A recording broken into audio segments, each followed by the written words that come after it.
Hello everyone. तो कैसे हो सब लोग? आई होप सब अच्छे होंगे और अपने घरों में सेफ होंगे। ओके, तो फिर से स्वागत है आपका अपने चैनल इम्पोर्ट मैथ्स में। तो हमने अभी chapter 5 continuity and differentiability start किया था, जिनमें हम कॉन्टिन्यूटी का मीनिंग, कंसेप्ट और उसके कुछ एग्जांपल्स देख चुके थे लास्ट वीडियो में। अब इसी कंसेप्ट को थोड़ा सा आगे बढ़ाते हैं, कुछ नए टॉपिक्स देखते हैं, जैसे कि आप कॉन्टिन्यूअस फंक्शन का अलजेब्रा, जब आप प्लस करते हो, माइनस करते हो दो कॉन्टिन्यूअस फंक्शन को, तो क्या रिजल्ट आता है उसके बारे में बात करेंगे। और आपने कंपोजिट फंक्शन पढ़ा था, फॉग और गॉफ, उनकी कॉन्टिन्यूटी के बारे में डिस्कस करेंगे। तो ये हमारी लास्ट वीडियो होने वाली है 5.1 के इंट्रोडक्शन की। तो आई होप आपको ये पसंद आएगी, लास्ट तक दीजिए, काफ़ी अच्छी वीडियो है, काफ़ी कुछ सीखने को मिलेगा। तो चलिए शुरू करते हैं।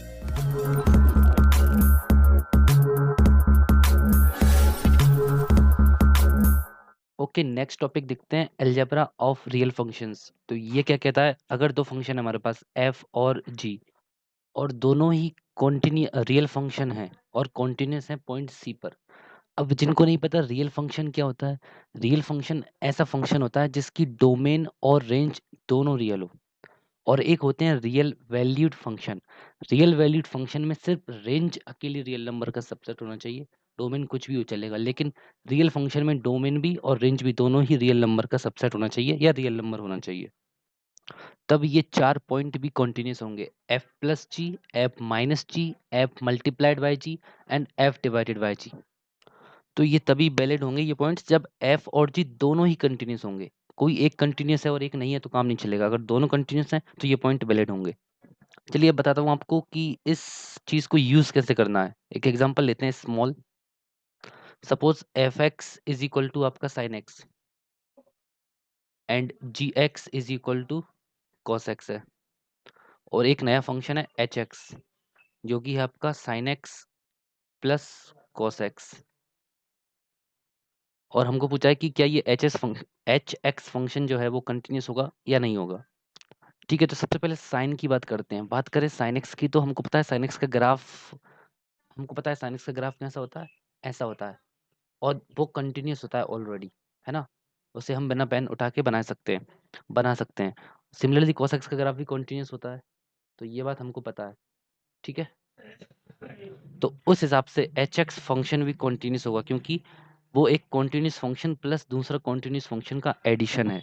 तो यही कहता है algebra of real function. If f and g are real function, then f plus g, sorry, if f and g are real function and continuous, then f plus g is also continuous. Right, तो sine x plus cos x continuous है, sine x minus cos x कर देंगे तो भी continuous होगा। अगर sine x multiplied by cos x करूँ तो क्या ये कंटिन्यूस है? Yes, it is continuous. और बात करें sine x upon cos x की, तो क्या ये कंटिन्यूस है? Yes, it is also continuous. लेकिन इस केस में एक पॉइंट पर ये कंटिन्यूस नहीं होगा, जिस पॉइंट पर डेनोमिनेटर जीरो है, जिस पॉइंट पर cos x is equal to zero है, उस पॉइंट पर ये कंटिन्यूस नहीं होगा। और हमको पता है cos x जीरो कब होता है। cos x जीरो होता है x जब पाई बाई टू का मल्टीपल होता है ना। पाई बाई टू हो गया, थ्री पाई बाई टू हो गया। आप देख लेना, जो भी हो, डेनोमिनेटर को जीरो इक्वल कर दो और x की जो भी वैल्यू आएगी उन उसको छोड़कर, इस पॉइंट को छोड़कर ये कंटिन्यूस नहीं है, बाकी सब ये कंटिन्यूस होगा, है ना। तो ये अलग अलग एग्जाम्पल लिख सकते हो। पहला एग्जाम्पल ये प्लस वाला हो गया, दूसरा माइनस का, तीसरा मल्टीप्लाई का, फोर्थ डिवाइड का। तो इस तरह हम इसको यूज करते हैं। चलिए बता ही देता हूँ आपको। एक्स कॉस एक्स जीरो होता है, x is equal to two n plus one pi by two, मतलब odd multiple of pi by two, इस पे होता है कॉस एक्स जीरो। तो इस पॉइंट को छोड़कर बाकी सब पॉइंट्स पे ये कॉन्टिन्यूस होगा। तो किसी भी टाइप के फंक्शन में होता है। यहाँ पे ट्रिग्नोमेट्रिक फंक्शन लिए मैंने, आप चाहो तो पॉलिनोमियल फंक्शन, कई तरह के एग्जांपल होते हैं। आपको बात क्या देखनी है, अगर एक फंक्शन कॉन्टिन्यूस है दूसरा कॉन्टिन्यूस है, तो उनका प्लस माइनस इंटू डिवाइड वो भी कॉन्टिन्यूस होंगे।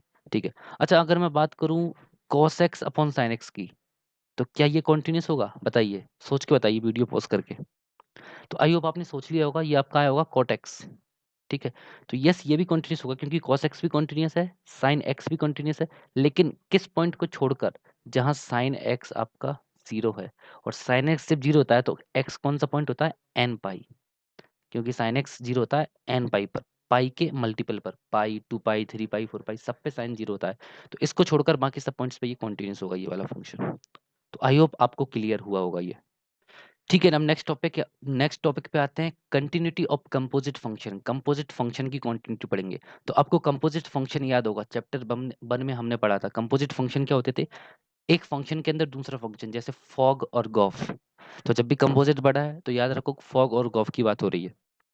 अच्छा, जिनको अभी तक याद नहीं है उनको फिर से एक बार रिकॉल कर देता हूँ मैं, कंपोजिट फंक्शन क्या होता है। सपोज एक फंक्शन है हमारे पास f x is equal to sine x, and suppose एक और फंक्शन है g x is equal to, आप ले लो एक्स स्क्वायर। ठीक है, अब बात करते हैं एफ ओ जी एक्स। एफ ओ जी एक्स क्या होता है आपका, एफ के अंदर जी, एफ के अंदर जी एक्स। ठीक है, अब एफ एक्स क्या है आपका, साइन एक्स। एफ क्यू क्या होता है, साइन क्यू। एफ जेड क्या होता है, साइन जेड। तो एफ जी एक्स क्या होगा, साइन जी एक्स। राइट। और फाइनली जी एक्स क्या है आपका, एक्स स्क्वायर। तो जी एक्स की वैल्यू यहाँ पे आप रख दो, तो साइन के अंदर एक्स स्क्वायर आएगा। तो ये आपका कंपोजिट फंक्शन कहलाएगा। ठीक है, f o g of x. एक और कंपोजिट फंक्शन होता है g o f of x. ठीक है, गॉफ, गॉफ मतलब होता है जी के अंदर एफ, तो जी के अंदर आप लिखोगे एफ एक्स। राइट, जी के अंदर एफ एक्स। अब देखो जी एक्स है एक्स स्क्वायर, जी ए होता है ए स्क्वायर, जी टी होता है टी स्क्वायर, जी कंपोजिट होता है कंपोजिट स्क्वायर, जी मैथ्स होता है मैथ्स स्क्वायर। तो जी एफ एक्स होगा एफ एक्स स्क्वायर, और लास्ट में एफ एक्स की जगह आप लिख दो साइन एक्स, तो ये हो जाएगा साइन एक्स का square. Basically this is sine square x.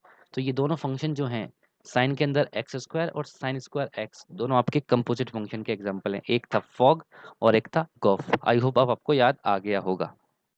तो कंटिन्यूटी ऑफ कंपोजिट फंक्शन क्या कहता है कि if f and g are real valued function, अगर एफ और जी हमारे पास दो फंक्शन हैं जो रियल वैल्यूड है, रियल वैल्यूड मतलब जिनकी रेंज रियल नंबर है, such that g x is continuous at c, at x is equal to c. ठीक है, इस तरह फंक्शन है दो हमारे पास कि जो जी एक्स है फंक्शन, वो x is equal to c पर कॉन्टिन्यूस है, और एफ एक्स जो है वो कॉन्टिन्यूस है जी सी पर। जी सी का मतलब क्या हुआ, जब हम x इज इक्वल टू सी रखेंगे जी एक्स में, तो जो जी फंक्शन जो वैल्यू देगा आउटपुट में, वो वैल्यू है जी सी यहाँ पे। तो अगर एफ एक्स उस पर कॉन्टिन्यूस है, तो इस केस में फॉग एक्स भी कॉन्टिन्यूस होगा।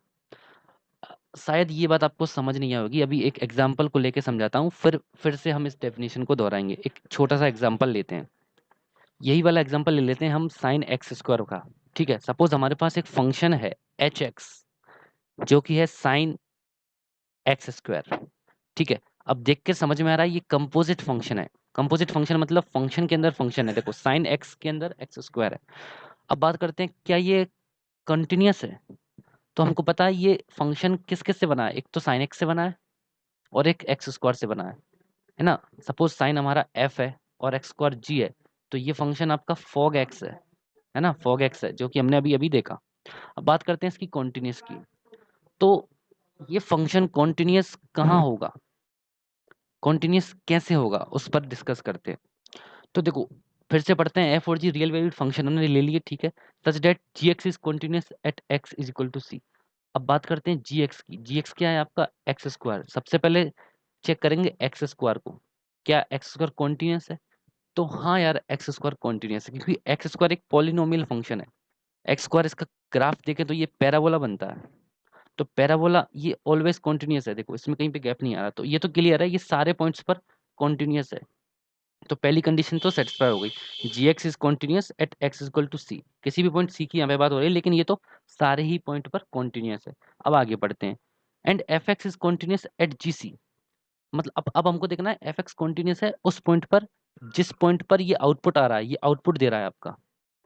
तो हमको पता है जो साइन एक्स फंक्शन है वो कैसा होता है, वो ऐसा होता है, ऐसा होता है। तो हमको पता है साइन एक्स भी सारे पॉइंट्स पर कॉन्टिन्यूस है। जब साइन एक्स सारे पॉइंट्स पर ही कॉन्टिन्यूस है, तो वो एक्स स्क्वायर के आउटपुट वाले पॉइंट्स पर भी कॉन्टिन्यूस होगा। समझो इस बात को, जब हमको पता है साइन एक्स सारे पॉइंट पर कॉन्टिन्यूस है, सारी डोमेन में कॉन्टिन्यूस है, तो वो उन पॉइंट्स पर भी कॉन्टिन्यूस होगा जिनका आउटपुट ये फंक्शन देगा। समझ रहे हो ना, एफ एक्स एट जी सी उसके आउटपुट पर। तो उस केस में हम कह सकते हैं फॉग एक्स भी कॉन्टिन्यूस होगा at x is equal to c पर। तो इस केस में जब ये कॉन्टिन्यूस है सारे पॉइंट्स पर, ये कॉन्टिन्यूस है सारे पॉइंट्स पर, और उन पॉइंट्स पर भी कॉन्टिन्यूस है जिनका ये आउटपुट दे रहा है, तो हम कह सकते हैं जो साइन एक्स स्क्वायर फंक्शन है वो भी आपका कॉन्टिन्यूस होगा, क्योंकि ये भी कॉन्टिन्यूस है और ये भी कॉन्टिन्यूस है। तो इस तरह हम चेक करते हैं। Continuity of composite function. तो आई होप आपको अब क्लियर हुआ होगा। अगर फिर भी आपको क्लियर नहीं आया तो थोड़ा सा पीछे करके इस चीज को आप 2 बार 3 बार सुनिए तो डेफिनेटली क्लियर होगा ये कंसेप्ट। तो यहाँ पे हमारा एक्सरसाइज 5.1 का इंट्रोडक्शन खत्म होता है। तो अभी हमने सिर्फ टॉपिक्स देखे, कंसेप्ट देखे और कुछ एग्जांपल्स देखे। तो अभी भी हमारा जो क्लियरिटी है वो भी 100% क्लियर नहीं हुई। जब हम एक्सरसाइज में क्वेश्चन लगाएंगे तब बाकी की चीजें हम सीखते जाएंगे। तो बस आप बने रहिएगा और सब्र रखिए, सब कुछ ठीक होगा, राइट। तो फिलहाल इस वीडियो में इतना ही। मिलते हैं किसी अगली वीडियो में जिसमें हम एक्सरसाइज के क्वेश्चन कर रहे होंगे और आप भी साथ साथ क्वेश्चन करते रहिए। अपना ध्यान रखिए, अपनी फैमिली का ध्यान रखिए। Take care. वीडियो पसंद आया तो लाइक कीजिए और अपने दोस्तों में भी शेयर कीजिए। Thank you.